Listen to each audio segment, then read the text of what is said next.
ओम शांति। आज हम 11 नवंबर 81 की अव्यक्तवाणी सुनते हैं। आज की वाणी का सार है बिंदु का महत्व। ज्योतिर्बिंदु शिव बाबा निराकार ज्योतिर्बिंदु आत्माओं प्रति बोले। आज स्नेह के सागर बाप अपने स्नेही आत्माओं से मिलने आए हैं।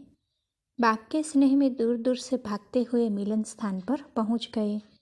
बाप दादा ऐसी स्नेही आत्माओं को स्नेह का रिटर्न स्नेह और सहयोग सदा देते हैं, अब भी दे रहे हैं और देते रहेंगे। सर्व स्थानों की स्नेही आत्माएं अब भी सूक्ष्म फरिश्तों के रूप में इस मिलन सभा में सन्मुख है। बाप दादा डबल सभा देख रहे हैं। एक साकारी शरीरधारी इस धरनी पर बैठे हुए हैं, दूसरे आकारी रूपधारी जिन्हों को इस धरनी के स्थान की आवश्यकता नहीं, धरनी से ऊपर लाइट रूप में लाइट के आसनधारी जो थोड़े स्थान पर बहुत दिखाई दे रहे हैं। तो दोनों सभाओं को देख बाप दादा हर्षित हो रहे हैं। बाप दादा बच्चों के स्नेह की शक्ति देख रहे हैं कि स्नेह की शक्ति के आधार पर सेकंड में कितनी दूर से समीप पहुंच जाते हैं। जितनी स्नेह की शक्ति महान है, उतनी सन्मुख पहुंचने की स्पीड महान है। कितने अमूल्य रत्न सामने आ रहे हैं। एक एक रत्न की महिमा महान है। किस किस महारथी का वर्णन करें। समा के ऊपर परवाने आ रहे हैं। सभी बच्चों को बाप दादा सदा सहज योगी भव का वरदान दे रहे हैं। सिर्फ एक बिंदी को याद करो। सबसे सरल मात्रा बिंदी है, तो बाप दादा सिर्फ बिंदी का ही हिसाब बताते हैं। स्वयं भी बिंदु रूप बनो, याद भी बिंदु को करो और ड्रामा के हर दृश्य को जान करके बाद बिंदु मात्रा लगा दो। एक बिंदु की मात्रा में आप, बाप और रचना सब आ जाता है। तो जानना ही क्या है बिंदु, करना भी क्या है बिंदु को याद। इसी बिंदु की मात्रा के महत्व को जान सदा सहज योगी बन सकते हो। कितना भी बड़ा विस्तार है, लेकिन समाया हुआ बिंदु में है। बीज बिंदु, उसी में सारा वृक्ष समाया हुआ है। आत्मा बिंदु, उसी में 84 जन्म के संस्कार समाये हुए हैं। 5000 वर्ष के ड्रामा को अब संगम के अंत में समाप्त कर रहे हो। अब ड्रामा का चक्र पूरा हुआ, अर्थात जो चक्र बीत चुका उसको फुल स्टॉप अर्थात बिंदी लगाए। बिंदी बंद अब घर जाना है। बिंदु के साथ बिंदु बनकर जाना है।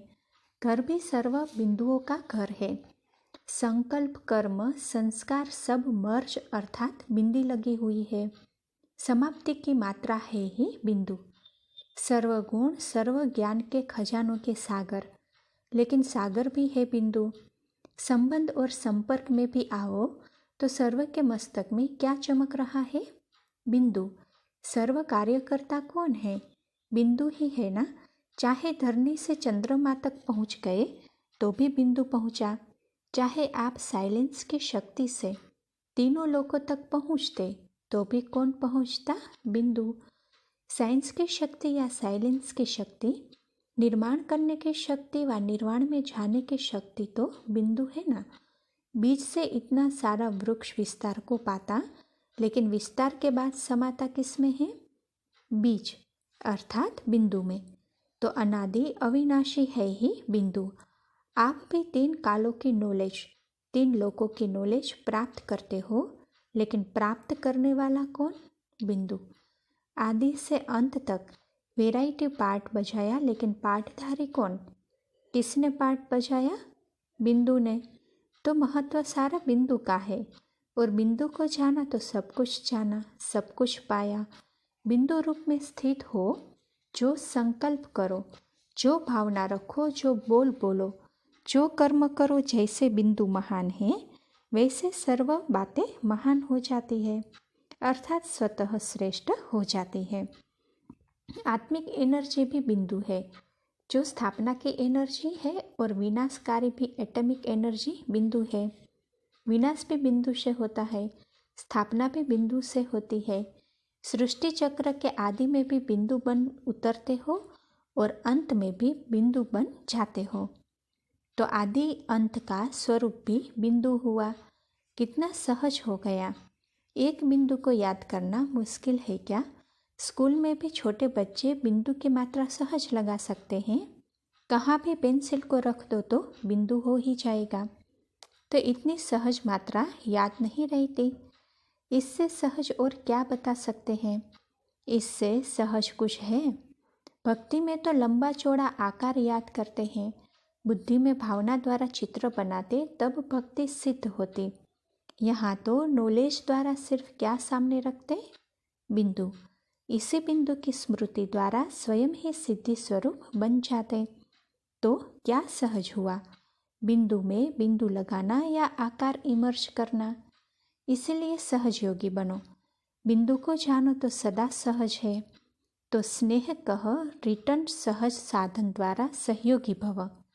तो सभी सहज योगी बन गए ना। विस्तार में जाते हो तो मुश्किल में चले जाते हो, क्योंकि विस्तार में जाने से क्वेश्चन मार्क बहुत लग जाते हैं। इसीलिए जैसे क्वेश्चन मार्क की मात्रा स्वयं ही टेढ़ी है, तो क्या क्या के क्वेश्चन मार्क के टेढ़े मार्क पर चले जाते हो। बिंदु बन विस्तार में जाओ तो सार मिलेगा। बिंदु को भूल विस्तार में जाते हो तो जंगल में चले जाते हो, जहाँ कोई सार नहीं। बिंदु रूप में स्थित रहने वाले सार युक्त, योग युक्त, युक्ति युक्त स्वरूप का अनुभव करेंगे। उन्हों की स्मृति, बोल और कर्म सदा समर्थ होंगे। बिना बिंदु बनने के विस्तार में जाने वाले सदा क्यों क्या के व्यर्थ बोल और कर्म में समय और शक्तियाँ भी व्यर्थ गवाएंगे, क्योंकि जंगल से निकलना पड़ता है। तो सदा क्या याद रखेंगे? एक ही बात, बिंदु। सहज है ना, इसमें भाषा जानो न जानो, लेकिन बिंदु तो सब भाषा में है। और कुछ भी जान न सको, लेकिन बिंदु शब्द को तो जान जाएंगे। समझा क्या करना है? बिंदु शब्द ही कमाल का शब्द है, जादू का शब्द है। बिंदु बनो और ऑर्डर करो तो सब तैयार है। संकल्प की ताली बजाओ और सब तैयार हो जाएगा। लेकिन बिंदु की ताली प्रकृति भी सुनेगी, सर्व कर्मेंद्रिया भी सुनेगी और सर्व साथी भी सुनेंगे। बिंदु बन करके ताली बजाने आती है।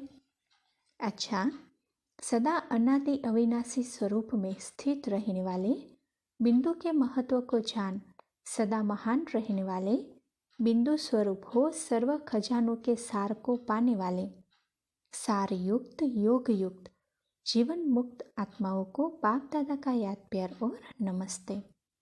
टीचर्स के साथ मुलाकात है। सभी रूहानी सेवाधारी हो। रूहानी सेवाधारी का अर्थ ही है रूहानी खजानों से संपन्न। तब ही रूहानी सेवाधारी बन सकते हो। सेवाधारी अर्थात देने वाला, सेवा द्वारा सुख देने वाला, इसको कहते हैं सेवाधारी। तो देने वाला जरूर स्वयं संपन्न होगा, तब तो औरों को दे सकेगा। तो सेवाधारी अर्थात मास्टर सुखदाता, मास्टर शांतिदाता, मास्टर ज्ञानदाता। दाता सदा संपन्न मूर्त होते हैं। जैसे स्वयं होंगे वैसे औरों को बनाएंगे। अगर स्वयं में किसी भी शक्ति की कमी है तो औरों को भी सर्वशक्तिवान नहीं बना सकते हैं। रूहानी सेवाधारी अर्थात सर्वशक्तिवान, रूहानी सेवाधारी अर्थात एवर रेडी और ऑलराउंड। ऑलराउंड सेवाधारी ही सच्चे सेवाधारी है। तो सच्चे सेवाधारी के सर्व लक्षण अपने में अनुभव करते हो। जो संपन्न होंगे वह सदा संतुष्ट होंगे और सर्व को संतुष्ट करेंगे। किसी भी प्रकार की अप्राप्ति असंतुष्टता पैदा करती है। सर्व प्राप्ति है तो सदा संतुष्ट। संतुष्ट रहना और संतुष्ट करना, उसकी विधि है संपन्न और दाता। दोनों बातें चाहिए। कोई संपन्न हो लेकिन दाता न हो तो भी संतुष्ट नहीं कर सकते। तो दाता भी और संपन्न भी। यह खुशी तो सभी को है ना कि हम विशेष आत्माएं हैं। सारे विश्व में से कितनी थोड़ी सी आत्माएं सदा बाप की सेवा में तत्पर रहने वाली निमित्त बनती है। तो जो कोटों में कोई में भी कोई आत्माएं निमित्त बनती है, उसमें हमारा ही पाठ है, हमारा नाम है। यह कितनी बड़ी खुशी है। कोटों में कोई, यह हमारा गायन है। यह रूहानी नशा रहता है। रूहानी नशा सदा जितना ऊंचा उतना नम्र बनाएगा। देहभान का नशा होगा थोड़ा, लेकिन घमंड से, अभिमान से ऊंचा समझेंगे। सच्चे नशे में रहने वाले सदा नम्र चित्त होंगे। नम्रता से ही सबको अपने आगे झुकाएंगे। सुखदाता नम्रचित आत्मा बन सकती है। अभिमान नम्रचित बनने नहीं देता। नम्रचित नहीं तो सेवा हो नहीं सकती। तो सेवाधारी की विशेषता सदा नम्रचित, स्वयं झुका हुआ होगा तब औरों को झुका सकेगा। तो रूहानी सेवाधारी। रूहानी शब्द सदा याद रखो। चलते फिरते बोलते कर्म में रूहानियत दिखाई दे, साधारणता नहीं, रूहानियत। संतुष्ट आत्मा को ही सेवाधारी का टाइटल मिल सकता है। संतुष्ट नहीं तो सेवा लेंगे, तो सेवा लेने वाले हो या सेवा करने वाले हो। रूहानी सेवाधारी लेने वाले नहीं। आज यह हुआ, कल यह हुआ, ऐसी बातों के पीछे समय गवाकर सेवा तो नहीं लेते हो। यह सब बचपन की बातें हैं। अब बचपन समाप्त हुआ। अभी जो लिया उसका रिटर्न करना है। अभी कोई भी कचहरी न होनी चाहिए। बड़ों का एक्स्ट्रा समय नहीं लेना है। किससे कहानियाँ समाप्त। अगर अभी तक भी सेवा लेने वाले हो तो आज से समाप्त कर देना, बिंदी लगा देना। बीती सो बीती, बिंदी लग गई ना, तो समाप्ति की बिंदी लगाकर जाना। बिंदी लगाकर सदा संतुष्ट रहना और सबको संतुष्ट करना, यही पाठ सदा याद रखना। अच्छा, निर्मल शांता दीदी से, महान आत्मा अर्थात सफलता मूर्त। तो सदा सफलता मूर्त होना, तो जितने हल्के रहते उतना सहज और स्वतः कार्य हो जाता। जो ज़्यादा कार्य का बोझ उठाते हैं तो बोझ के कारण निर्णय शक्ति काम नहीं कर सकती, इसलिए सफलता में फर्क पड़ जाता। कार्य करने के पहले सदा स्वयं डबल लाइट, वायुमंडल भी लाइट, स्वयं भी लाइट, साथी भी सब लाइट, तो लाइट हाउस का कार्य हो ही जाता है। लेकिन कोई भी कार्य जब शुरू करते हो तो लक्ष्य ठीक रखते हैं, फिर बीच में वह लक्ष्य मर्ज हो जाता है। आदि शक्तिशाली होता, मध्य में परसेंटेज कम हो जाती। जैसे आदि में प्लेन के समय अटेंशन रखते, ऐसे जब प्रैक्टिकल कार्य में बिजी हो जाते हो तब भी अटेंशन रहे। आदि मध्य अंत एक समान रहे तो सफलता सहज हो जाएगी। अच्छा, इस बारी मेले में शांति कुंड बनाना, जिसमें सब समझे कि यहाँ आवाज़ होते भी शांति है, वृत्ति और अनुभूति ही बदल जाए।